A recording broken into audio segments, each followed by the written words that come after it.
Hey guys, so I thought I'd do a quick review on the Works angled headset. So, Works components, I picked up a 2-degree angled headset for this, for my Trance. So the thing is, this is a 2019 Trance, so this geometry is getting a little bit dated. It came stock with a 67-degree head tube angle. So did some digging. So Works makes this headset. What else? Wolftooth makes one as well. They're not every headset can do these angled ones, but something to look into if you're looking to make your bike just a little bit more slack or a little bit more steep, because you can flip them around and make them steeper. So this is a 2-degree. So as you can see, it's tapered. So your steer tube comes out. Your steer tube comes out over here, and it comes across, and it kind of comes out on the bottom here. And then there's a little bevel on your crown rate, or on the bottom cup of your head tube. So yeah, it comes with everything you need. New crown race, just need to add grease, and then take out your old one. So I hammered this out with an old C post and installed the new one. The one thing it does, it lowers your stack height. So I like to have a higher stack, so I have some riser bars on, and I also bumped my fork up by 10 mils. So they kept kind of the same stack height. So as factory, maybe a little bit higher with the riser bars. And then the other one was the other thing it does, the bottom bracket height, it will lower it a little bit with because you're basically stretching out your front end. So your front tire is going this way, this is going to lower down, and then it's going to lower your bottom bracket height too. But since your front end is going lower, it actually steepens your seat tube angle just a hair. Yeah, and it, with all that kind of going on, because this is closer now, it also brings your reach in a little bit. So I rolled my bars a bit forward to kind of accommodate that. Could go a little longer stem. This is a 40 mil stem. I could put a 50 mil, but the bike feels really good.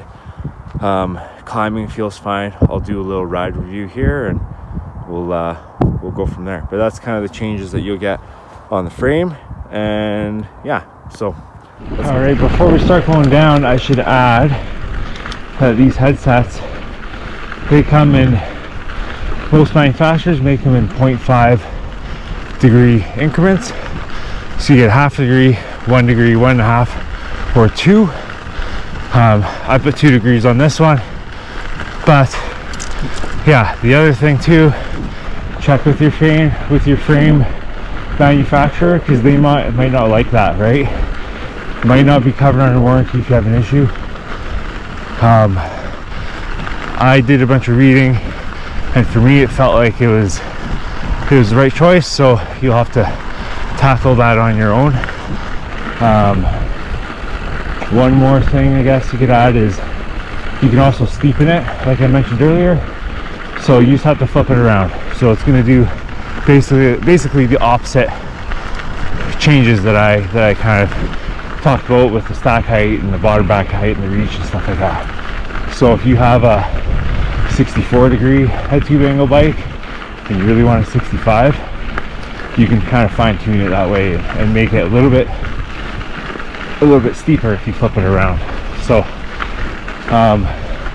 yeah, very straightforward directions that come in the box. And yeah, I think that's about everything I wanted to add with that from that last take. So okay, we're gonna go down. Alrighty guys, so on the bike, the biggest thing I noticed is the bike just tracks better.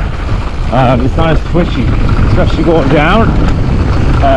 Obviously going down, I'm sure you're gonna notice head tube angles.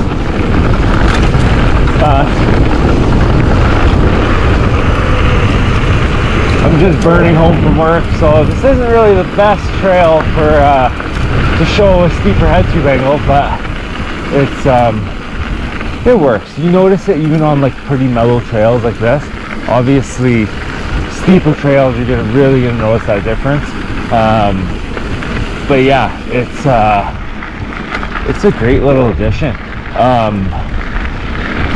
Yeah, we'll get into climbing too. I'll climb a little bit and talk about that. I'm not partial to Works or anything. It was just the only one available at the time when I bought the head tube, or the headset, because it was COVID and there was no stock with anything. So Wolftooth, I'm sure, like, there's a few other brands out there. Just make sure you have a reputable brand. Yeah, even like little kind of, I don't want to say this is technical, but we're on the side of a hill. It just, you don't want to go down to the left because of exposure, but it just seems to track really well. And it just, yeah, the bike feels so much better. I think there's a reason why most trail bikes now are at 65-ish degree head tube. Yeah, so, and then on the flat bits, so just pedals like a regular bike, no big changes. You do notice that front end being a little more stretched out and that front tire being ahead of you. So yeah, we'll go climb up and we'll have a chat a little bit about climbing. All right, so I got climb just ahead of me here coming up. Yeah, the big thing with climbing, honestly, I didn't feel much of a difference. If anything, I think it climbed better being slacker. So some people might be like, well, what are you talking about? This doesn't make sense. Because traditionally we would do steeper seat tube or steeper head tube angles that are better for climbing. But yeah, I found with the front end being more raked out, having that slacker head tube, when you're going over like this crack here, for example, the front tire doesn't get hung up and it almost has a better rollover than it used to, or it does have a better rollover than it used to, and it doesn't stop you in your tracks. So, you know, that crack's kind of a bad example.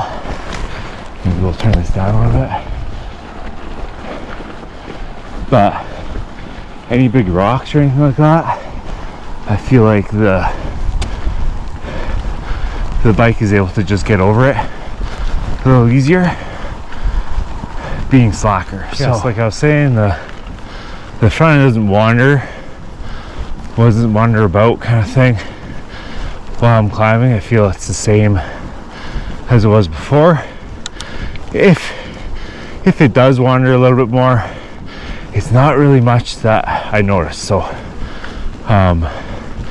you know, the math part of my brain says, yeah, it's gonna move around more, but feeling the bike, like, it feels fine. I'm one of those guys that slides forward on my saddle anyways when I'm climbing, so maybe that has something to do with it.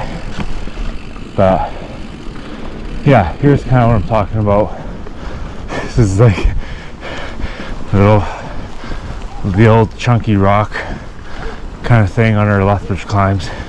Definitely more noticeable on like proper tech climbs, but yeah, stuff like that, the front tire doesn't stop, it just rolls over it. But yeah, I think that's about it for the review.